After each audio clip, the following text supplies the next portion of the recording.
Maths foundation के physics के class में आप सभी का स्वागत है।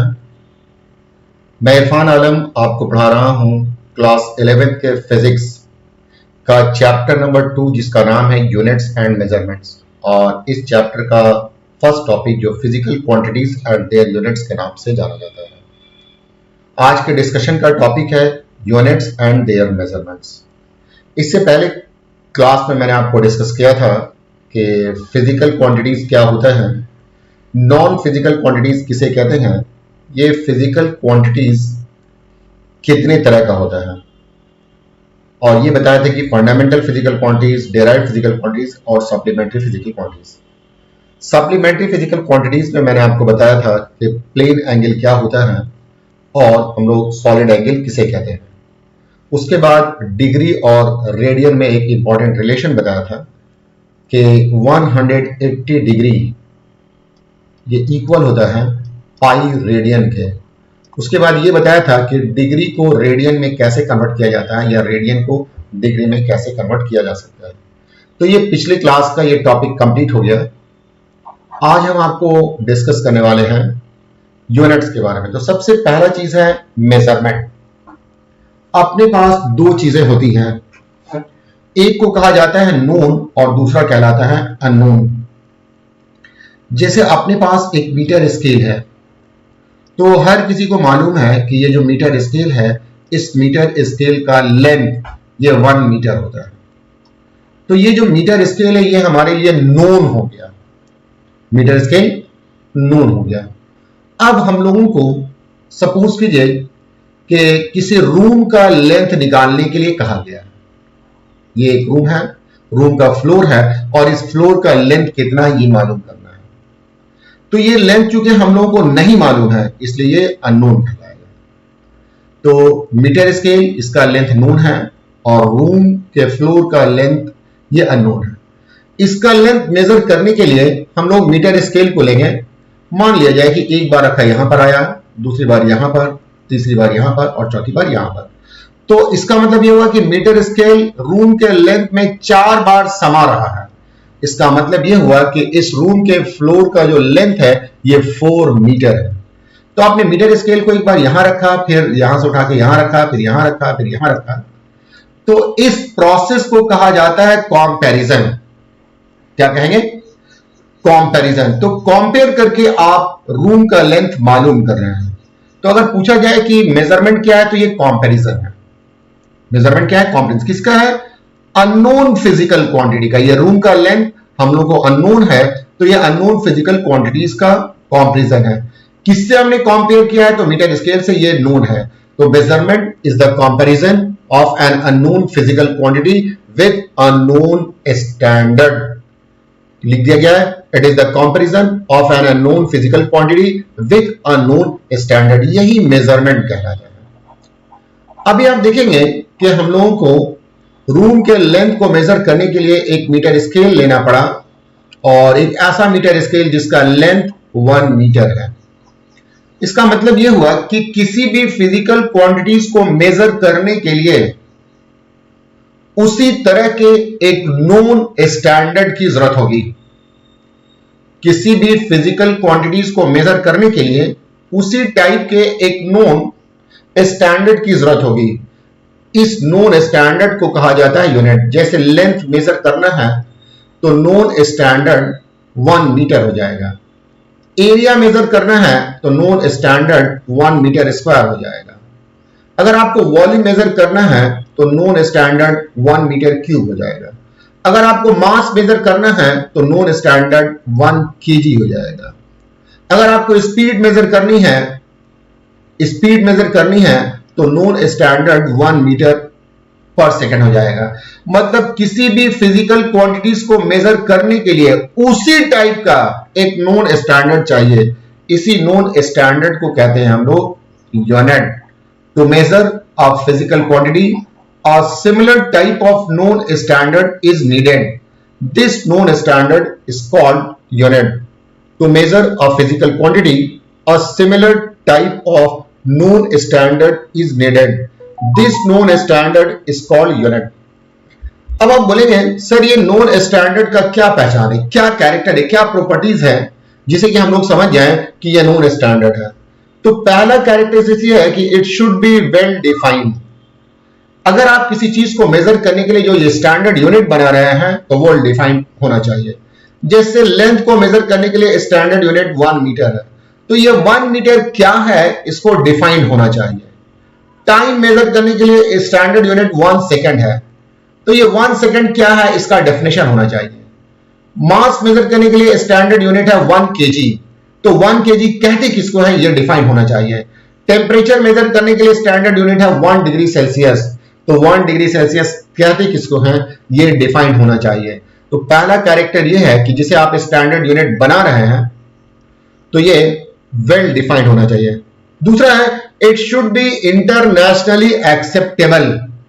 आप जिसे फिजिकल क्वांटिटीज को मेजर करने के लिए स्टैंडर्ड यूनिट बना रहे हैं वो इस पृथ्वी पर रहने वाले जो भी नेशंस हैं वो उसे स्टैंडर्ड यूनिट एक्सेप्ट करने को तैयार हो। अगर वो एक्सेप्ट करते हो तभी वो स्टैंडर्ड यूनिट होगा, और अगर वो एक्सेप्ट नहीं करते हैं तो वो स्टैंडर्ड यूनिट नहीं होगा। जैसे लेंथ को मेजर करने के लिए स्टैंडर्ड यूनिट 1 मीटर है, ये सारी दुनिया मानती है। टाइम को मेजर करने के लिए स्टैंडर्ड यूनिट 1 सेकंड है, ये सारी की सारी दुनिया मानती है। इसलिए 1 सेकंड टाइम मेजर करने का स्टैंडर्ड यूनिट हो गया, लेंथ मेजर करने का स्टैंडर्ड यूनिट हो गया 1 मीटर। तो पहला ये था कि इसे हम लोग इंटरनेशनली एक्सेप्टेबल होना चाहिए। हम लोग गांव वगैरह में अगर लेंथ मेजर करना हो तो अपने हैंड का लेंथ इस्तेमाल करते हैं। तो हैंड के लेंथ से हम लोग रोप के लेंथ को मेजर करते हैं या फ्लोर के लेंथ को मेजर करते हैं। तो हैंड के लेंथ से मेजर कर रहा है, लेकिन ये हैंड स्टैंडर्ड यूनिट नहीं होगा क्योंकि हैंड का जो लेंथ है वो डिफाइन नहीं किया हुआ है। दूसरा चीज ये है कि ये इंटरनेशनली एक्सेप्टेबल नहीं है, तो जो इंटरनेशनली एक्सेप्टेबल नहीं होगा उसे आप स्टैंडर्ड यूनिट नहीं बना सकते हैं। It should be suitable in size. जिसे आप स्टैंडर्ड यूनिट बना रहे हैं वो साइज में सुटेबल हो, मतलब ये बहुत बड़ा भी नहीं हो और बहुत छोटा भी नहीं हो, इससे मेजर करने में हम लोगों को कोई कठिनाई नहीं हो, इस तरह का साइज रहना चाहिए। तीसरा है इट शुड बी रिप्रोड्यूसेबल। अगर ये मिसप्लेस्ड हो गया हो, टूट गया हो, कहीं खो गया हो, सड़ गल गया हो, तो इसे दोबारा से बनाया जा सकता हो। तो ये स्टैंडर्ड यूनिट के 4 मेन कैरेक्टर्स हैं। पहला वेल डिफाइंड, दूसरा it should be internationally acceptable, तीसरा it should be suitable in size, और चौथा है इट शुड बी रिप्रोड्यूसेबल। इसके बाद हम लोग चले आते हैं टाइप्स ऑफ स्टैंडर्ड यूनिट पर। स्टैंडर्ड यूनिट का जो टाइप होता है ये मेनली 3 तरह का स्टैंडर्ड यूनिट होता है। सबसे पहले स्टैंडर्ड यूनिट को कहा जाता है फंडामेंटल यूनिट। सबसे पहला स्टैंडर्ड यूनिट फंडामेंटल यूनिट्स कहलाएगा, दूसरा कहलाएगा डेराइव्ड यूनिट्स, और तीसरा कहलाएगा सप्लीमेंटरी यूनिट्स। तो हमने आपको पिछली क्लास में बता दिया कि ये फंडामेंटल्स होता क्या है। फंडामेंटल वो है जो किसी दूसरे के बिना मिलाए हुए बना है, जो बिना किसी दूसरे के प्राप्त किया गया है, और उसे और फंडामेंटल में हम लोग स्प्लिट नहीं कर सकते हैं। तो fundamental units are those units that are neither obtained from any other units nor can be broken into more fundamental units। ये फंडामेंटल यूनिट्स वैसे यूनिट्स है जिसे किसी दूसरे यूनिट से मिला करके नहीं बनाया गया है और उसको और फंडामेंटल में स्प्लिट भी नहीं किया जा सकता है। दूसरे आसान शब्दों में fundamental units are those units that do not depend on any other units। तीसरा है fundamental units are the units corresponding to fundamental physical quantities. तो आप देख रहे हैं ये फंडामेंटल यूनिट्स का डेफिनेशन है। आपको जो डेफिनेशन आसान लगता है वो एक डेफिनेशन आप याद कर लीजिए। मुझे लगता है कि ये याद करना आसान है। Fundamental units are those units that do not depend on other units. यही फंडामेंटल यूनिट्स हैं। फंडामेंटल यूनिट्स के कैटेगरी में आप आ जाएंगे, देखते हैं ये क्या है। अब आप देखेंगे एक टेबल बनाया गया है। इस टेबल में 4 कॉलम्स है। पहला कॉलम सीरियल नंबर का है, दूसरा जो कॉलम है वो फंडामेंटल फिजिकल क्वांटिटीज का है, तीसरा कॉलम फंडामेंटल यूनिट्स का है, और चौथा सिंबल का है। जैसे सबसे पहला फंडामेंटल फिजिकल क्वांटिटीज मास है, इसका यूनिट किलोग्राम होता है और इसका सिंबल है केजी। दूसरा फंडामेंटल फिजिकल क्वांटिटीज लेंथ है, इसका यूनिट मीटर है और इसका सिंबल एम है। टाइम इसका यूनिट सेकेंड है और सिंबल एस है। इलेक्ट्रिक करंट इसका यूनिट एम्पियर है और सिंबल ई है। टेम्परेचर का यूनिट केल्विन है और ये के है। ल्यूमिनस इंटेंसिटी का कैंडेला है और ये सीडी है। अमाउंट ऑफ सब्सटेंस के लिए मूल है और ये एमओएल है। अब इस दुनिया में जितने भी यूनिट्स हैं वो इन्हीं 7 फंडामेंटल यूनिट्स को मिला करके बनाए गए हैं। तो आप याद कर ले पहले 7 फंडामेंटल यूनिट्स में kilogram, metre, second, ampere, kelvin, candela, mole. फिर से याद कीजिए 7 फंडामेंटल यूनिट्स है kilogram, metre, second, ampere, kelvin, candela and mole. अब जितने भी यूनिट्स हैं वो इन्हीं फंडामेंटल यूनिट्स के कॉम्बिनेशन से बनाए गए हैं। तो इन फंडामेंटल यूनिट्स को मिलाने से जो यूनिट बनता है उसका नाम है डेराइव्ड यूनिट। जैसे आप एरिया लिखते हैं, एरिया का फॉर्मूला होता है लेंथ इनटू ब्रेड्थ। दो तरह का लेंथ होता है, एक बड़ा लेंथ और एक छोटा लेंथ। बड़ा लेंथ को लेंथ कहते हैं और छोटे लेंथ को ब्रेड्थ कहते हैं। तो रियल में दोनों का दोनों लेंथ ही है। तो लेंथ का यूनिट मैंने आपको बताया ये मीटर है, ब्रेड्थ का भी यूनिट मीटर है। तो मीटर ये फंडामेंटल यूनिट, ये मीटर फंडामेंटल यूनिट है, लेकिन जब आप इसे मिला करके मीटर स्क्वायर बनाएंगे तो ये डेराइव्ड यूनिट्स हो जाएगा। तो फंडामेंटल यूनिट्स के मिलाने से जो यूनिट बनेगा वो डेराइव्ड यूनिट्स कहलाएगा। इसी तरह से आप वॉल्यूम में आ जाएंगे। जब आप वॉल्यूम में आ जाएंगे तो वॉल्यूम में आपको मिलता है length into breadth into height. इसमें लेंथ 3 बार आया है, metre into metre into metre. ये आप देखेंगे मीटर क्यूब हो जाएगा। तो मीटर फंडामेंटल, ये मीटर फंडामेंटल, ये मीटर फंडामेंटल, लेकिन मीटर क्यूब जो कि वॉल्यूम का यूनिट है ये डेराइव्ड यूनिट्स कहलाएगा। इसी तरह से आपने पढ़ा है स्पीड जो होता है वो डिस्टेंस डिवाइडेड बाय टाइम होता है। आपको मालूम है डिस्टेंस रियल में ये लेंथ है और इसके लिए मीटर है और टाइम के लिए सेकंड है। तो इसका यूनिट हो जाएगा मीटर पर second. Metre fundamental unit, second fundamental unit, दोनों को मिलाने से जो यूनिट बना है मीटर पर सेकंड, ये डेराइव्ड यूनिट्स कहलाएगा। तो फंडामेंटल यूनिट्स के मिलाने से जो यूनिट बनते हैं वो डेराइव्ड यूनिट्स कहलाता है। तो लिखा हुआ है derived units are those units that are obtained by using 2 और मोर फंडामेंटल यूनिट्स। एक डेराइव्ड यूनिट बनाने के लिए कम से कम 2 फंडामेंटल यूनिट्स चाहिए। ये सिमिलर टाइप का भी हो सकता है और ये डिसिमिलर टाइप का भी हो सकता है। सेकेंड डेफिनेशन है derived units are those units that depend on fundamental units. तीसरा है derived units are the units corresponding to, derived units are the units corresponding to derived physical quantities. तो ये डेराइव्ड यूनिट्स है। आइए derived units का example देख लेते हैं। डेराइव्ड यूनिट्स बहुत सारे हैं लेकिन मैं आपको यहां पर सिर्फ 8 डेराइव्ड यूनिट्स का बताऊंगा। पहला है एरिया, एरिया का यूनिट होता है मीटर स्क्वायर।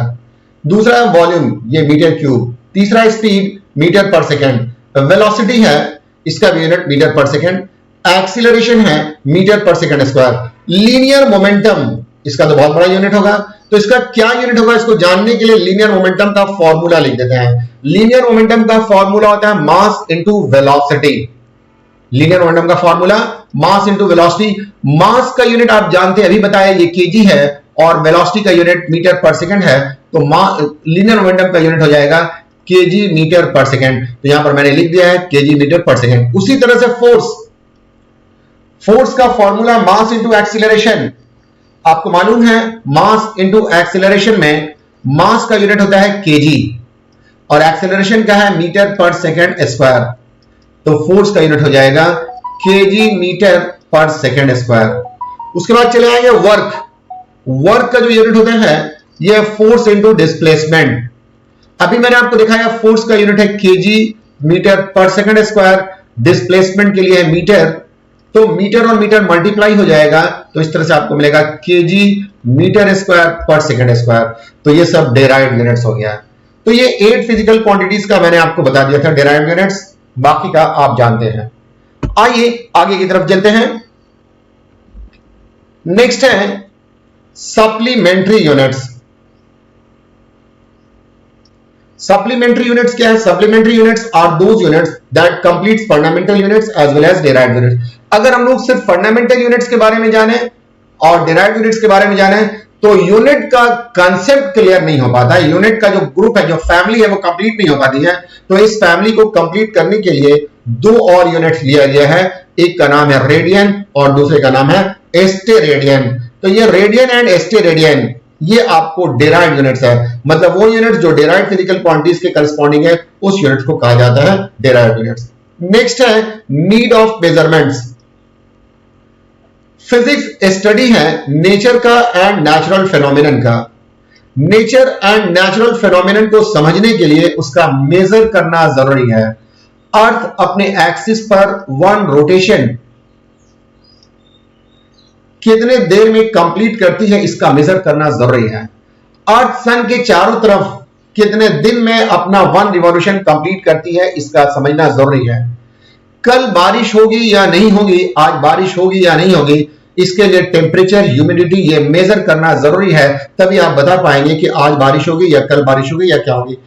कब सोलर इक्लिप्स होगा और कब लूनार इक्लिप्स होगा, मतलब कब सूर्य ग्रहण होगा और कब चंद्र ग्रहण होगा, इन सारी बातों को जानने के लिए फिजिकल क्वांटिटीज का मेजर करना जरूरी है। तो physics study nature and natural phenomenon का, नेचर और नेचुरल फेनोमेनन को समझने के लिए उसका मेजर करना जरूरी है।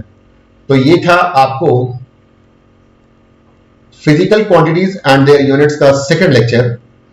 तो आज के लिए इतना ही है, बाकी बात हम आपको अगले क्लास में बताएंगे। तब तक के लिए इजाजत है।